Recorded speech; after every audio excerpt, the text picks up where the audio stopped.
Há uns anos. Não, mas eu vou explicar isto. Há muitos anos atrás não havia os penaltis, havia uma moeda ao ar. Ok? E o que eu percebo de futebol é que o jogo tem 90 minutos, se não for 90 minutos pode ter um prolongamento, se pode ter um prolongamento pode ir a penaltis, já não vai a moeda ao ar. E já houve uns anos atrás o gol de ouro. Mas a vitória é o jogo é o completo, não há jogo de 90 minutos, o resto é um part-time, não, é o jogo. Por isso, mas eu deixo... Pá, eu nunca vi um título sem vitória. Então a média 86, eles concordam. Nunca vi um título sem vitória. É a primeira vez uma equipa que não ganhou o título e não teve vitória. Eu respeito todas as opiniões. Então vamos lá, vamos trabalhar, gente. Jardim, parabéns pela vitória. Vitor Nicolau, da Flamengo TV. No primeiro tempo do jogo de hoje, o Flamengo, embora tenha saído na frente do placar, não pareceu confortável em nenhum momento, e isso ficou muito claro no número de duelos vencidos pelo Vitória, né? O Vitória venceu a maior parte dos duelos no chão, 67%, e 88% dos duelos aéreos na primeira etapa. E aí você promove 2 mudanças no intervalo, e no segundo tempo o cenário já muda completamente, o Flamengo começa a vencer os duelos, a bola começa a parar um pouco mais no meio de campo, e os duelos por cima também passam a ser vencidos. Eu queria perguntar para você qual foi a intenção das trocas, se você trocou objetivando vencer esses duelos para ter mais essa tranquilidade com a posse de bola. Olha, eu vou-lhe dar os parabéns, que foi um dos assuntos que eu falei com os jogadores ao intervalo, e as 2 substituições, mais do que técnicas, foram devido ao jogo que o adversário estava a propor. Nós estávamos com dificuldades em ganhar duelos, tínhamos ganho 10 duelos. Em termos percentuais não sei, mas em termos de número sei. Ganhamos 10 duelos. E com a entrada, principalmente do Sousa ali mais no meio campo, conseguimos aumentar a envergadura. Jogando o BH para a ponta também conseguimos ter mais capacidade no primeiro e no segundo duelo, e isso foi vantajoso para nós, principalmente para ganhar os duelos, para depois voltar a pôr a bola no chão, porque contra estas equipas que abusam um pouco do jogo direto e das segundas bolas, nós não podemos entrar no jogo deles, não é? Temos que recuperar, mas temos que ganhar as bolas para voltar a meter no chão para seguir jogar, e foi isso que aconteceu na segunda parte, e com certeza que as primeiras 2 substituições tiveram um pouco a ver com essa situação. Boa noite, Jardim. Aqui do seu lado direito, Lucas Baia do Lance, parabéns pela vitória. Por muitas das vezes o gol ele acaba coroando, né, o bom desempenho dos atletas. Esse é o caso da Everton Araújo, mas a verdade é que há muito tempo ele vem jogando bem no Flamengo, né? Queria que você pudesse falar pra gente, pro torcedor do Flamengo, como é que você vem acompanhando essa evolução dele, né? Que mostra que tá dando bastante trabalho até para os companheiros de posição, porque tá indo muito bem como titular. Obrigado. Sim, eu já falei sobre ele algum tempo atrás. Acho que é um jogador que tem uma margem de progressão muito grande, é um jogador como primeiro volante, é um jogador intenso, boa capacidade física, envergadura, um jogo razoável aéreo, tecnicamente está evoluindo a jogar mais para a frente, a conseguir fazer parte da construção, e agora hoje lançou aquela de também remata fora da área e faz golos, por isso fico satisfeito pela evolução dele. E é importante nós termos jogadores competentes ali no meio campo, onde temos na última semana alguma dificuldade, porque temos alguns jogadores de fora, mas o Paquetá que acabou por ficar de fora, e a gente apelou ao sacrifício do Everton estar a jogar já 5 ou 6 jogos de seguida, porque neste momento ainda não temos capacidade para trocar. Jardim, boa noite. Igor Siqueira do UOL. Claro que vencer é legal, né? Você estava comentando aqui no off agora a importância dessa sequência, mas uma curiosidade, a gente sabe o quanto você exige a progressão, a melhora do time, etc, né? Quanto aproveitamento de chances criadas, gols e bola dentro da rede, você está avaliando? Como é que você está avaliando esse aproveitamento do Flamengo? É algo que você também está trabalhando com jogadores para, principalmente nessa questão do jogo mata-mata, né? Você poderia ter uma vantagem mais elástica para o jogo de volta e rodar mais o time na volta. Como é que tá te incomodando essa questão nos últimos 2 jogos, principalmente? O volume de chances criadas versus o volume de gols efetuados pelo time. Pronto, em relação a essa situação, que é a situação de bolas, de situações criadas versus a eficácia, não é? A minha experiência no futebol diz-me que quando nós criamos algum número de situações, como foi o caso destes últimos 2 jogos, e não concretizamos tanto, o futuro será promissor, porque vai haver um momento que as bolas vão começar a entrar com mais frequência. Eu fico preocupado se quando não criarmos, por exemplo, aquelas equipas que criam uma situação, fazem um gol e não, eu gosto que as minhas equipas criem para a gente conseguir, porque vai haver um momento que as coisas vão correr bem. A gente, em vez de estar a bater para fora e para o lado, até vai bater contra os adversários e a bola vai entrar. Por isso é importante criar. E uma equipa da dimensão do Flamengo é importante criar um jogo ofensivo. E o jogo ofensivo é isto. Verificamos 20 finalizações para 5 do adversário. O adversário em 5 fez um gol e em 20 nós fizemos 2. Por isso o aproveitamento foi muito maior do adversário, mas eu acredito que as coisas acontecem quando tu crias, vai acontecer e aí vais um jogo ou outro criar talvez um menor número, mas vais fazer muito mais gols. Boa noite, Jardim. Parabéns pela vitória, que é o Davi Ferreira do Jornal Globo. Flamengo agora com 6 vitórias consecutivas na temporada, acho que dispensa apresentações do atual momento, né? Como é que você conseguiu reestabilizar o time? Muitos jogos em casa também nessa sequência recente, né? A partir de agora o Flamengo tem muitos desafios como visitante, né? Então jogos pela Libertadores, Estudiantes, Medellín, pelo Brasileiro também, Atlético Mineiro, o próximo jogo, por exemplo, jogos contra o Paranaense, Grêmio, e na Copa do Brasil contra o Vitória, né? Como é que se prepara agora para essa sequência de jogos fora de casa? Como é que você vê ela como importante para, enfim, mostrar aqui que esse time vem, né, para o restante da temporada, ter essa quantidade de desafios agora como visitante? Obrigado. Eu costumo dizer que aos jogadores, e a mensagem que eu deixo para as equipas que eu trabalho, é que o jogo fora de casa e em casa difere, o que difere é o público, o apoio do público, mas lá dentro nós temos que continuar a desenvolver aquilo que é a nossa forma de jogar e as nossas competências.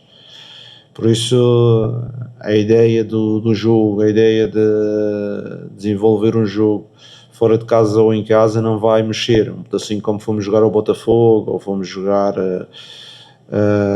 a outros jogos, que a ideia do coletivo fora de casa e em casa tem que ser semelhante. E a seguir o Flamengo tem uma coisa muito boa, que é nós onde vamos ter sempre os nossos adeptos connosco, e isso vai permitir ter sempre um share a casa. E eu acredito que os adeptos, pelo que eu senti no ano passado, quando estava noutro clube, o Flamengo arrasta sempre muitas pessoas e vamos ter também esse apoio. Por isso, em casa ou fora, temos que ser Flamengo e ter os nossos comportamentos muito bem identificados com aquilo que nós acreditamos. Mister, aqui na frente, Bruno Vilafranca, da TV A Crítica. Confesso que não conheço toda a sua carreira como treinador, mas queria que o senhor me explicasse, ou explicasse a todos nós, uma dúvida que realmente, uma curiosidade que eu tenho, de saber se em algum outro momento da sua carreira, eu sei que o senhor já trabalhou em clubes gigantes, inclusive o Cruzeiro aqui no Brasil, que é um clube muito grande também, mas também fora, se o senhor já trabalhou em algum clube que tivesse um plantel que a gente percebe que troca jogador, entra aquele que estava no banco e depois volta aquele que estava jogando, e que mantivesse esse equilíbrio. É claro que a gente, quando diz isso, imagina que quando um técnico vai fazer uma série de mudanças de um jogo para o outro, você imagina que pode desarrumar tudo, né? Mas aqui no Flamengo, durante o seu trabalho, pelo menos nesse início de trabalho, tem sido muito bom, A gente não percebe isso e o padrão de jogo continua sendo mantido, os atletas conectados dentro do campo. Aí eu tinha essa curiosidade, se o senhor já passou por isso, um plantel tão equilibrado na sua carreira. Obrigado.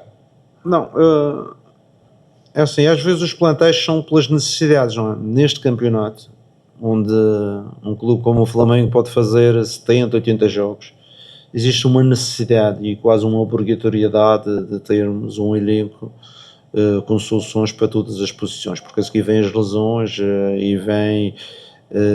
pronto, e os jogadores não podem jogar esses 70 jogos, que eles não são supermans, eles são humanos e com certeza que a nossa equipa tem uma especificidade maior ainda, que não é uma equipa jovem, nós não somos uma equipa jovem, e vocês verificaram pelo menos em 2 situações que eu tive que carregar um pedacinho mais o Jorginho e o Alex, eles acabaram por ter contraturas que acabaram por ficar de fora. Que se fosse talvez um jovem já não acontecia, que temos a questão do Everton, levou a mesma subcarga, mas ele tem 22 anos, está na flor da idade. Por isso nós temos de ter um cuidado muito grande com os nossos atletas, de forma a manter a equipa saudável e sempre com soluções, que é quando eu faltar temos as outras soluções. Eu estava a falar com o Arrasca antes do jogo, eu disse, Arrasca, neste momento, quer o Paquetá, quer o Carrascal, que são os 2 médios, podem fazer aquela posição, deixaram-te sozinho, e por isso temos que fazer aqui uma gestão, mesmo deste jogo. Eu disse, talvez 45 minutos na segunda parte, jogas, porque a seguir já vou precisar de ter logo a seguir e não vai dar tempo para descansar. Por isso eu acho que um clube com as responsabilidades do Flamengo, inserido neste campeonato e no Brasil, onde há este número de jogos, é uma necessidade vital ter um elenco com soluções, pelo menos 2 jogadores por posição. Boa noite, Jardim. Bruna Medeiros, do Desflá. O De La Cruz, desde que ele chegou no Flamengo e até na carreira dele no geral, ele tem muitos problemas físicos e lesões e momentos que ele não consegue entrar em campo. Com você, parece que ele está conseguindo uma sequência maior e, inclusive, ele jogou na altitude, algo que ele não costumava fazer também no Flamengo. Próximo jogo, o Flamengo vai para o gramado sintético, lugar que também ele não costuma jogar. Queria uma análise sua sobre essa questão física do De La Cruz e se ele também, assim como jogou na altitude que não costumava jogar, vai poder estar presente nesse sintético, mesmo com os desfalques ali do Flamengo, para poder ajudar. Pronto, em relação ao De La Cruz, ele é dos jogadores que o sintético o incomoda bastante. Com certeza, se precisar, eu acredito que ele vai fazer um esforço, mas ele acho que tem um episódio já num sintético aqui no Brasil, acho que é contra o Palmeiras, penso eu, em que ele teve uma lesão, mesmo jogando 15 minutos teve uma lesão. Ele teve-me a contar um pouco sobre isso e também tem um trauma dos sintéticos. Por isso vamos ver dentro dos outros, também acredito que o Jorginho já vai estar melhor, o Seul depois destes 45 minutos também vai estar melhor, o Everton vamos recuperar durante 3 dias, vamos ver se pudermos corrigir essa situação e não o colocar, era uma vantagem porque a seguir temos o jogo na Argentina e aí já o podemos utilizar. Mas vamos ver nestes 3 dias, que temos agora 3 dias para trabalhar, vai ser importante para fazermos a avaliação de todos os fatores. Boa noite, Jardim. Raiza Simplício. Eu estava dando uma olhada aqui e eu vi que o Vitão, né, já tem um tempinho que não ganha minutagem, se não me engano, 5, 6 jogos, desde o jogo contra o Red Bull Bragantino. E hoje a gente talvez esperasse que pudesse ser uma oportunidade para ele. Você optou por colocar o Léo Ortiz do outro lado, junto com o Danilo. Eu queria saber como é que está o Vitão nos treinamentos, como é que você tem trabalhado também com ele, porque eu lembro que na última entrevista coletiva você chegou a falar, né, que não gosta de ficar muito tempo sem dar minutagem para jogadores, porque no momento que você precisa, às vezes ele não está pronto. Enfim, como é que está essa questão aí com o Vitão? O Vitão é um jogador que este ano já tem jogado algumas vezes, penso eu, connosco já jogou 2 ou 3 vezes, antes também para o Carioca tinha jogado já várias vezes. Hoje não foi opção por 2 fatores, o Ortiz estava fresco, não era? O Ortiz descansou nos últimos 15 dias 2 jogos, por isso está fresco e também tem que dar alguma sequência a ele, porque ele é um jogador importante para nós. E depois hoje eu queria decidir num jogador mais de construção, como o bloco baixo do Vitória. Muitas vezes o Ortiz, e vocês falam até que é o número 10 da defesa, é um jogador que vai procurar melhores passes entre linhas, melhores decisões, e nesta situação eu preferi o Ortiz pelos 2 fatores, por dar continuidade um pouco, ele está descansado, ao contrário do Pereira, e aproveitar também a capacidade que ele tem com equipas de bloco baixo, procurar os espaços interiores, as mudanças de flanco, e foi essa a minha decisão. Mas o Vitão com certeza que no futuro vai ter mais oportunidades. O futebol é assim. Se as lesões do meio campo fossem na defesa, toda a gente já tinha jogado. Jardim, aqui, o Zé Sá do GE. O Flamengo hoje teve 2 lances que foram debatidos bastante. Foi o do Luiz Araújo ali no comecinho do jogo e do Saul agora na reta final, né? Que, enfim, não foram marcadas as faltas, não teve cartão vermelho, mas esse tem sido um problema ao longo da temporada de expulsões. O Carrascal, por exemplo, está suspenso justamente por expulsões em jogos passados. E o Flamengo é um clube que começou a aplicar multa ali aos jogadores que têm tido expulsões ali consideradas infantis, né? De alguma maneira, enfim. Queria saber como é que vocês trabalham internamente para que os jogadores não se envolvam nesse tipo de lance também, para correr esse risco, né? Que talvez em alguns momentos, em alguns lances pode ser desnecessário, mas para não correr o risco de prejudicar o time, né, no andamento do jogo. Claro, com certeza já falamos sobre isso, sobre o controle emocional dos jogadores de alto nível. É importante a gente não ter esses comportamentos para não perdermos jogadores nos jogos, não perdermos jogadores ao longo da época. Em relação aos 2 lances, eu sinceramente não os revi, por isso não vou estar aqui a dizer o tipo de lances. Pareceu-me que foi aqueles tipo de lances perto de posição, porque pelo menos o do Sol está mais perto, o outro foi mais longe. Ele perde posição e quando sente que o adversário vai passar à frente, abre o braço. Acho que lance de futebol, apesar de não ter visto ainda, não é uma cotovelada que dá no outro, nem nada, é quase um lance de futebol. E o do Ouras estou longe, penso que é uma situação muito, muito semelhante, que às vezes acontece, os jogadores perdem a posição e estão a ver o adversário passar, tentam abrir o braço para bloquear, mas não para agredir. Uma coisa é fazer movimento de agressão, uma coisa é meter o braço à frente para cortar a trajetória. Mas com certeza que eu sou da opinião, e já disse isto, que é importante o nosso controle emocional nas situações que nós tivemos no passado recente. Jardim, aqui, canal Gustavo Henrique dando choque. É muito normal em entrevista coletiva a gente sempre perguntar ao treinador sobre a participação dos jogadores dentro de campo e tal, e muitas vezes o fato técnico a gente deixa em segundo plano. Quando você chegou aqui, o Pedro era um jogador que faltava confiança, era um jogador que jogava às vezes uma partida aqui, outra ali. Contigo ele conseguiu se firmar, vem evoluindo, fazendo gols em vários jogos. Nesses últimos 3 dias começou a se falar muito de uma suposta convocação dele para a Copa do Mundo. E aí eu queria saber de você qual é o nível de satisfação do treinador em poder recuperar um jogador para o futebol, em fazer um jogador voltar a atuar da maneira como ele alegrou tantas vezes a torcida do Flamengo. É um misto de orgulho? Qual é o teu sentimento de ver que você chegou aqui, o Pedro estava meio assim e hoje é um jogador falado para a convocação da Copa no dia 18 de maio? Bem, em relação à Copa, eu já falei anteriormente sobre isso. Eu acho que qualquer jogador do Flamengo que tenha um papel ativo na equipa pode jogar em qualquer seleção, seja do Brasil, como é o caso do Pedro, como é o caso do Léo, como é o caso do Alex, do Danilo.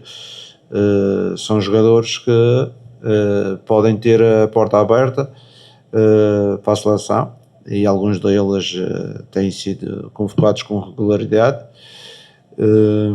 Em relação aos jogadores, é uma satisfação. Eu tenho uma satisfação grande, não é o caso específico do Pedro, mas é uma satisfação quando os jogadores rendem com o meu trabalho, não é? Isso para o treinador é sempre um dos objetivos, além dos títulos, além das vitórias, é que os nossos jogadores rendam com os nossos métodos, com a nossa forma de gestão. Com certeza que isso é gratificante. Estou a falar isso para o Pedro, como para outros jogadores que estão no elenco, que têm conseguido fazer um upgrade em relação ao rendimento, e claro que isso é satisfação, mas no fim de contas para o público o que interessa do treinador é ganhar jogos. Mister Roque, que é a sua esquerda, coluna do Fla. Tudo bem? Tá tudo. Você falou muito sobre criar oportunidades e, mais uma vez, o Flamengo fez gol no primeiro tempo, antes dos 20 minutos. É algo que tem sido uma coisa mais rotineira nesses últimos jogos do Flamengo, tirando o jogo contra o Cusco, que o gol saiu no segundo tempo. O Flamengo tem feito gols no início dos jogos. Isso tem sido algo que você tem trabalhado com os jogadores sobre criar e definir, né? Tentar definir ou sair na frente do adversário logo nesse primeiro tempo, nesses 20 minutos. E como é que você tem trabalhado isso aí, que era algo que não existia antes, né? O Flamengo tinha uma certa dificuldade para poder progredir nesse início de jogo, e qual a importância de sempre ter esse placar aberto até os 20 minutos de jogo? A nossa ideia é assim, os jogos são 90 minutos e muitas vezes jogos como hoje, que são muito picotados, a gente joga 50, 60 minutos, e digo aos nossos jogadores que não podemos dar vantagens ao adversário, não podemos perder tempo, porque o futebol resume-se a 50, 60 minutos, em alguns jogos, noutros até menos, e por isso temos que entrar já com uma certa intensidade e entrar de forma a procurar o resultado, o golo, porque o jogo de futebol, a beleza do jogo também é o golo. E temos isso, porque a seguir é o que eu digo a eles: se for preciso na segunda parte tirar 2 no intervalo e meter mais malta que está no banco para entrar, vamos fazer isso como fizemos hoje. E a equipa teve um up outra vez na segunda parte, muito bom, acabou por fazer o segundo gol e criar outra vez muitas situações. E este é o jogo coletivo em que todos são importantes e não podemos perder tempo. Não podemos perder tempo em entrar 20 minutos para ver o que é que vai dar, o que é que não vai dar, e depois no fim esse tempo faz sempre falta. Por isso a nossa ideia de jogo é se preocupar, entrar forte no jogo, dentro daquilo que é as nossas ideias, a nossa forma de jogar, e tentar impor o ritmo. Porque eu falei, acho que foi o jogo contra o Santos, eu falei com o treinador aos 60 na segunda parte, e o treinador disse: porra, vocês correram tanto e a gente correu tanto atrás de vocês que na segunda parte já estávamos gol. Pronto, mas se a gente não mete aquele ritmo de jogo, o Santos fazia 90 minutos tranquilos e com certeza ia-nos criar mais dificuldade, principalmente quando estava a ganhar 1-0 já na segunda parte. E é isto que a gente também pretende, não é só o jogo ofensivo, mas também desgastar os oponentes. Ainda hoje vi o Vitória, não sei se eram câimbras, não era, mas vi uns 4 ou 5 jogadores a sair de maca, uns com câimbras, outros com não sei o quê. Eu acredito que era mais para perder tempo do que realmente físico, mas eu deixo a dúvida no ar. Jorginho aqui, Alênio do canal Abre Alas FC. Fala-se muito no futebol brasileiro em tempo para implementar sua metodologia, seu trabalho. Queria saber, nesse momento, qual o seu percentual, o percentual que você tem, que já conseguiu implementar suas ideias, e se não for 100%, quando é que você acha que você vai alcançar esses 100% com o Flamengo? Obrigado. Eu já acompanho o Flamengo há muitos anos, não é? Porque já vos disse isso, e uma equipa como o Flamengo não tem tempo. Tem que ser, o treinador tem que chegar e fazer acontecer, não só no Flamengo. Agora havia um treinador que foi despedido no Chelsea, pronto, que chegou, mudou, não fez acontecer, já sei. E o futebol é assim, por isso nós temos que, quando treinamos grandes equipas, temos que fazer as coisas acontecer, com certeza com ajuda, que são eles os intervenientes, são eles os artistas, são eles que decidem os jogos, com os jogadores, procurar imbuí-los de um espírito e de uma estratégia coletiva que a equipa consiga chegar a maior número de vitórias.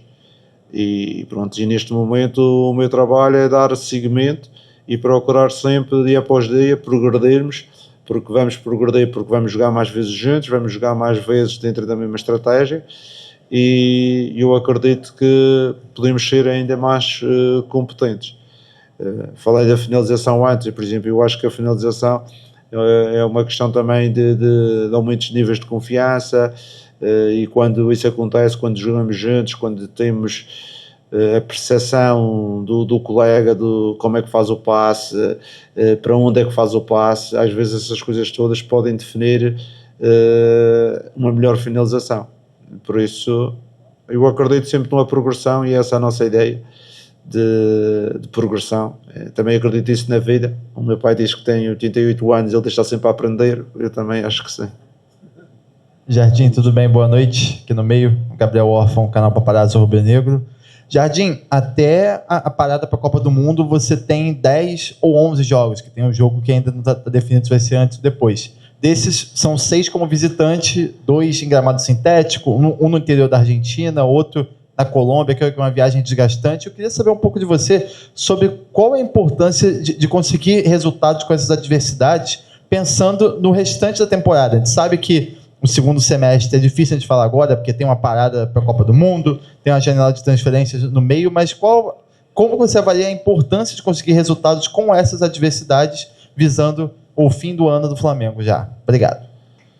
Olha, o que eu vejo em relação a este mês que vamos entrar, ao fim deste mês e ao mês que vamos entrar, é que se neste mês já existem dificuldades devido a jogos de 3 em 3 dias, as equipas que participam nas provas internacionais ainda vão ter mais dificuldade no próximo mês. E aqueles que não conseguirem gerir o elenco, vamos aumentar o número de lesões nas equipas, isso de certeza, e a intensidade do jogo vai diminuir, porque estes 2 meses são, não vou dizer que é de loucos, mas é um número de jogos muito grande, e temos de ter alguma atenção.